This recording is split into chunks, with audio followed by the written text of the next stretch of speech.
மீசான் டிவியின் தமிழ் பேசும் உறவுகளை அன்போடு வரவேற்றுக் கொள்கிறோம். இன்றைய பதிவுல மிக மிக முக்கியமான செய்திகள் குறித்து பார்க்கலாம், பேசலாம். முதற் செய்தி என்ன அப்படின்னு பாத்தீங்கன்னா, வெள்ளக்கொடி சம்பந்தமான தகவலை சரத் பொன்சேகா நேற்றைய தினம் ஊடகங்களுக்கு சொன்ன ஒரு விடயம் பெரும் பரபரப்பையும் மிக பெரும் பேசுபொருளாக மாறியது.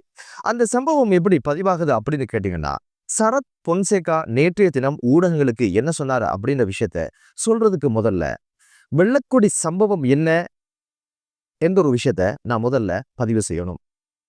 இறுதி யுத்தத்தின் போது விடுதலை புலியினர் மற்றும் பொதுமக்கள் சரணடையும் நோக்கத்தோட வெள்ளக்கொடியோடு வந்தவங்களை படுகொலை செய்த சம்பவம் தான் அது.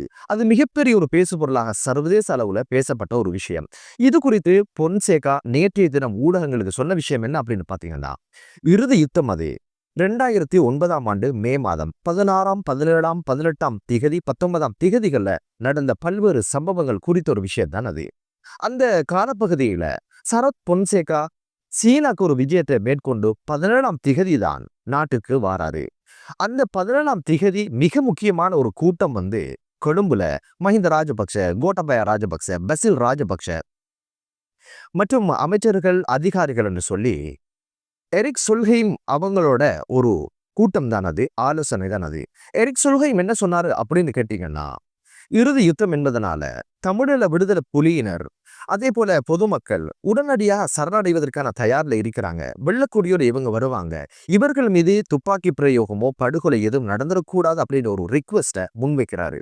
உடனடியாக கோட்டபாய ராஜபக்ச என்ன பண்ணியிருக்கிறார் அப்படின்னு கேட்டீங்கன்னா, போன் எடுத்து அன்று களத்துல சரத் பொன்சேகா இல்லாததுனால அன்று யுத்தத்தை வழி நடத்தினவர் யார் அப்படின்னு பாத்தீங்கன்னா ஷவீந்திர சில்வா. ஷவீந்திர சில்வாக்கு போன் போட்டிருக்கிறாரு. ஷவீந்திர சில்வா ஒரு ஊடக மாநாட்டில் இருந்ததுனால உடனடியாக போனுக்கு ஆன்சர் பண்ணி கேட்டிருக்கிறாரு. கோட்டபாய ராஜபக்ஷ ஒரு தகவலை சொல்லியிருக்கிறாரு. அந்த தகவல் என்ன அப்படின்றது ஷவீந்திர சில்வா தனது அதிகாரிகளுக்கு என்ன சொன்னாருன்னா, ஊடக மாநாட்டில் ஒரு விஷயத்தை மறந்து அவர் என்ன சொல்லியிருக்கிறார் அப்படின்னு கேட்டீங்கன்னா, பேசினது பாதுகாப்பு செயலாளர் கோட்டபாய ராஜபக்ஷ விடுதலை புலியினரும் பொதுமக்களும் வெள்ளக்கொடியோடு சரணடைய போறாங்க அப்படின்னு ஒரு விஷயத்த சொல்லியிருக்கிறாரு.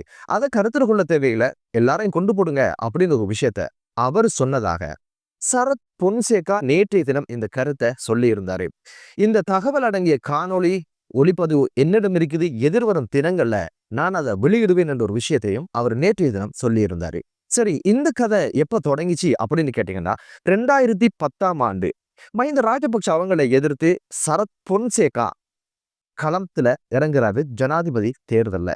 இந்த பிரச்சாரங்கள் உக்கிரமடைகிற சந்தர்ப்பத்துல தான் ஊடகவியலாளர் பெட்ரிகா என்று சொல்லப்படுகின்ற பெண் ஊடகவியலாளர் ஒரு தலைப்பு செய்தியை போட்டா. அது என்ன அப்படின்னு கேட்டீங்கன்னா, கோட்டபாய ராஜபக்சேவோட ரிக்வெஸ்டுக்கு இணங்கத்தான் வெள்ளக்கொடியுடன் வந்த அனைவரையும் சுட்டு கொண்டதாக சரத் பொன்சேகாவை மேற்கோள் காட்டி அவர் நேற்று நடந்த அல்லது சில தினங்களுக்கு முன்னால நடத்திய ஊடக மாநாட்டுல கேள்விக்கு பதில் சொல்லும்படிய சொன்னாரு அப்படின்னு சொல்லி அப்படி ஒரு செய்தியை தலைப்பு செய்தியாக பிரசுரமான உடனே பெரும் பரபரப்பை அந்த விஷயம் உண்டு பண்ணியது, பெரும் பேசு பொருளாக மாறியது. பல்வேறு அழுத்தங்கள் பொன்சேகாவாக இருக்கலாம், கோட்டபாய ராஜபக்ஷா இருக்கலாம், அனைவருக்குமே வர ஆரம்பிச்சது. சரத் பொன்சேகா இந்த பத்திரிகை செய்தி வந்த உடனே சொன்ன விஷயம் என்ன அப்படின்னு பாத்தீங்கன்னா, வெள்ளக்கொடி விவகாரம் ஒரு விஷயமே நடக்கல, யுத்தம்ன்றது இரு தரப்புக்கும் இடையில நடந்தது. அந்த சண்டையில நிறைய பேர் இறந்தாங்களே தவிர வெள்ளக்கொடியில யாரும் வரல, சமாதானத்துக்காக யாரும் வரல, சரணடையலன்னு ஒரு விஷயத்த சொல்லி இருந்தாரு.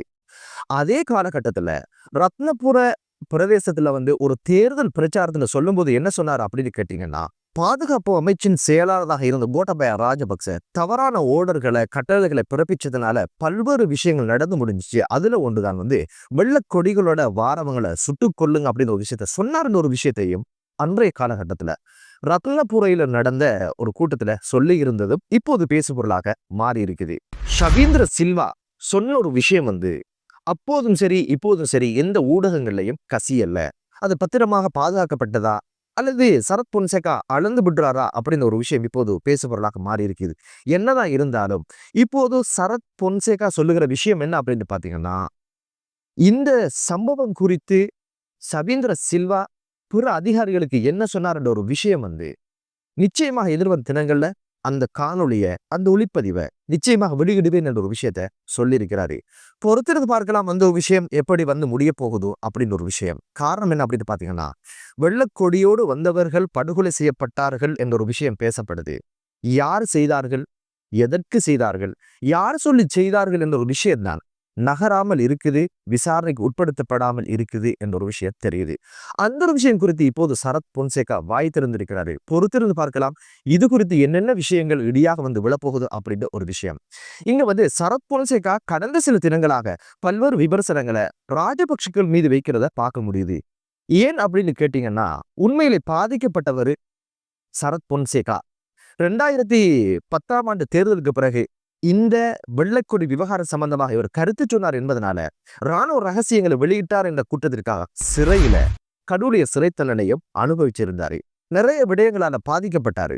இதனால இப்போது ராஜபக்ஷர்கள் குறித்து அதிகமான கருத்துக்களை சொல்றத பார்க்க முடியுது. பொறுத்திருந்து பார்க்கலாம், பாதிக்கப்பட்டவர்களுக்கு நியாயம் கிடைக்க வேண்டும் என்ற ஒரு பிரார்த்தனையோடு இந்த சண்டையை ஒரு பக்கம் இருக்கட்டுமே. கல்கிச நீதிமன்ற வளாகத்துக்குள்ள மற்றொரு யுத்தம், ஒரு சண்டை இடம்பெற்ற ஒரு சம்பவம் பெரும் பரபரப்பை ஏற்படுத்தியிருக்குது. அது என்ன அப்படின்னு பாத்தீங்கன்னா, ஒரு சட்டத்தரணிய ஒரு பிசி தரத்தில் இருக்கின்ற போலீஸ் அதிகாரி அடிச்சார் என்ற குற்றச்சாட்டுல போலீஸ் அதிகாரி கைது செய்யப்பட்டு நீதிமன்றத்துல முன்னிலைப்படுத்தப்பட்டு விளக்குமறியல வைக்கப்பட்ட சம்பவம் தான் அது. அந்த சம்பவம் எப்படி பதிவாகிருக்கு அப்படின்னு பாத்தீங்கன்னா, ஒரு கார்ல வந்து நீதிமன்ற வளாகத்துக்குள்ள சட்டத்தரணி கொஞ்சம் பேர் இருந்திருக்கிறாங்க. இவங்க யார் அப்படின்னு பாத்தீங்கன்னா, சிரேஷ்ட சட்டத்தரணி பன்னி நாயக் என்று சொல்லப்படுகிறவருக்கு கீழே சேவையாற்றுகின்றவங்க, பணிபுரியறவங்க. இவங்க கிளம்புறதுக்காக காருக்குள்ள உட்கார்ந்து இருக்கிறாங்க. அந்த சந்தர்ப்பத்துல ஒரு போலீஸ் அதிகாரி வந்து சொல்லியிருக்கிறாங்க, சிறைச்சாலை பஸ் வரப்போகுது, இந்த இடத்துல இருந்து கொஞ்சம் நகரத்துங்க முன்னுக்கு அப்படின்னு சொல்லிட்டு அவர் போயிட்டாரு. ஆனா கொஞ்சம் நகரத்தி நின்றிருக்காங்க. ஆனா போதிய அளவு இடம் இல்லாதனால மீண்டும் ஒரு பிசி தரத்துல இருக்கிற ஒரு போலீஸ் அதிகாரி வந்து சொல்லியிருக்கிறாரு, கண்ணாடியை தட்டி இருக்கிறாரு. அப்ப அந்த கண்ணாடியை தாழ்த்திட்டு உள்ள இருந்த சட்டத்தரணி கேட்டிருக்காரு, முன்னெடுக்கணுமா பின்னெடுக்கணுமா. ஏதோ ஒரு வாக்குவாதம் ஏற்பட்டதுனால பிறகு என்ன, சட்டத்தரணிகள் சார்பாக சொல்லப்படுகிற விஷயம் என்னன்னா, இந்த போலீஸ் அதிகாரி அடித்ததாக சொல்லப்பட்டு இந்த ஒரு விஷயம் அப்படியே நடந்து முடியுது. மீண்டும் வன்னி நாயக்க என்ற சட்டத்தரணி வந்து அமளி துமளி பயங்கரமான வார்த்தைகளால திட்டி ஒரு கம்ப்ளைண்ட் போட்டு நீதிமன்ற வளாகத்துக்குள்ள வெறும் தூசண வார்த்தைகளால ஏசிய காணொலியும் சமூக வலைதளங்கள்ல பார்க்க முடிந்தது. உடனடியாக கைது செய்யணும், இல்லண்டா இந்த கோர்ட்ஸுக்குள்ள நாங்க வரமாட்டோம் அப்படின்னு ஒரு எச்சரிக்கையை விட்டதுனால அந்த போலீஸ் அதிகாரி கைது செய்யப்பட்டு நீதிமன்றத்துல முன்னிலைப்படுத்தப்பட்டாரு. அவருக்காக எந்த சட்டத்தரணிகளும் முன்னிலையாகல. மீண்டும் அவரு விளக்குமறையில வைக்கப்பட்டாரு. இப்படித்தான் இந்த சம்பவம் பதிவாகியது.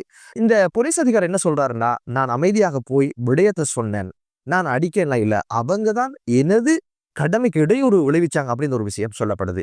என்னதான் இருந்தாலும் எதிர்வரும் தினங்களில் இது சம்பந்தமான விசாரணைகள் முன்னெடுக்கப்படும். எனவே புரிதல் இல்லாமல் நடந்த ஒரு சம்பவமாக பார்க்கப்படுது. என்னதான் இருந்தாலும் ஒரு மனோநிலை எப்படி இருக்குன்னு கேட்டீங்கன்னா, சட்டத்தரணி அப்படின்னு சொல்றா, கோர்ட்ஸுக்குள்ள நாங்க தான் கெத்து அப்படின்னு ஒரு மனோநிலையும், அதே போல பாதுகாப்பு வலயத்துக்குள்ள நாங்க தான் அப்படின்ற மாதிரி போலீஸ் தரப்புலையும் ஒரு மனநிலை இருக்கிறத பார்க்க முடியுது. என்னதான் இருந்தாலும் அவர் கடமைக்குள்ள, அவர் அதிகாரத்துக்குள்ள புரிந்துணர்வோடு நடக்காத ஒரு சம்பவத்தை தான் இது சொல்லுது. மூத்த சட்டத்தரணி வந்து ஊத்த பேச்சுக்களால மிக மோசமாக அதிகாரிகளை ஏசியதும், நீதிமன்ற வளாகத்துக்குள்ள அப்படி ஒரு விஷயத்தை பேசினதும் என்பது அங்கீகரிக்க முடியாத ஒரு விடயம். பொறுத்து பார்க்கலாம். இது சம்பந்தமான விசாரணை முன்னெடுக்க சந்தர்ப்பத்துல தெரியும் யார் குற்றவாளி, யாரு சுற்றவாளி அப்படிங்கிற ஒரு விஷயம். நீதிமன்ற வளாகத்துக்குள்ள ஒரு கடமையை செய்கின்ற ஒரு அதிகாரி மறுகணம் ஆடை களையப்பட்டு நீதிமன்றத்தில் இருந்து சிறைச்சாலைக்கு அனுப்பி வைக்கப்பட்ட சம்பவமும் ஒரு கரைபடைந்த ஒரு சரித்திரமாக தான் பார்க்கப்படுது. சரி, அடுத்த செய்தி என்ன அப்படின்னு பாத்தீங்கன்னா, தொட்டலங்க கண்ணா 39 கிராம் போதைப் பொருளை கடத்திய குற்றச்சாட்டுல வந்து கொழும்பு மேல் நீதிமன்றத்தால ஆயுள் தண்டனை தீர்ப்பாக வழங்கிய சம்பவம் பெரும் பரபரப்பை ஏற்படுத்தியது. இந்த தண்டனை நிறைவேற்றுவதற்காக நடைமுறைப்படுத்தணும் என்று சொல்லி பொலிஸ்மா அதிபருக்கும் குற்றப்புலனாய்வு பிரிவின் பணிப்பாளருக்கும் கட்டளையை பிறப்பிச்சிருக்கிறாரு. குறித்த கண்ணாவை கைது செய்து தண்டனையை நிறைவேற்றுங்க அப்படின்னு சொல்லி. என்ன வித்தியாசமா இருக்கு, தீர்ப்பு சொன்னா ஆளை பிடிச்சு சிறையில போடுவாங்க, இது அப்படி இல்லையே அப்படின்னு நீங்க நினைக்கலாம். என்னன்னு கேட்டீங்கன்னா, கண்ணா 2014ஆம் ஆண்டு காலப்பகுதியில தான் இவருக்கான வழக்கு ஓட ஆரம்பிக்குது. சட்டமாதிபர் திணைக்களம் அந்த வழக்கை தாக்கல் செய்யறாங்க. 39.99 கிராம் ஹெரோயின் வச்சிருந்த குற்றச்சாட்டுல கைது செய்யப்பட்ட பிணையில விடுவிக்கப்பட்டவர். அதுக்கு பிறகு நீதிமன்ற பக்கமே வரல. இந்த வழக்கு ஓடிச்சு, தீர்ப்பு வந்தது. கண்ணா இதுவரைக்கும் நீதிமன்றத்துல முன்னிலையாகல. இதனாலதான் இப்போது இந்த தீர்ப்புல இப்படியான விஷயமும் சொல்லப்பட்டிருக்குது. கண்ணா நாட்டில் இருக்கிறாரா வெளியிருக்கிறாரா என்ன என்பது தெரியாது. யாரா இருந்தாலும் இப்போது சட்டத்துக்கு முன் அனைவரும் சமம் என்ற வகையில இந்த காலகட்டத்துல போதைக்கு எதிரான பல்வேறு நடவடிக்கைகள் எடுக்கப்படுகின்ற இந்த சந்தர்ப்பத்தில் தீர்ப்பு வழங்கியது என்பது ஒரு ஆரோக்கியமான விடயமாகத்தான் நாட்டை நேசிக்கின்றவர்கள் இப்போது சொல்லுகின்ற விடயமும், குழந்தைகள் போதைக்கு பழகிட்டாங்கள கண்ணீர் வடிக்கின்ற பெற்றோர்களுடைய கண்ணீருக்கு கிடைத்த வெகுமதியாகவும் பார்க்கப்படுது. எனவே ஊழல் இல்லாத, ஆயுதம் இல்லாத, போதை இல்லாத நாடு வேண்டும் என்பது போலவே இத்தகைய குற்றங்கள் பற்றிய விடயங்களும் இப்போது பேசுபொருளாக மாறி இருக்குது. பாதிக்கப்பட்டவர்களுக்கு நீதி கிடைக்கட்டும் என்று கூறி மற்றொரு காணொலியிலே உங்கள் அனைவரை சந்திக்கும் வரை விடைபெறுகிறேன். நன்றி.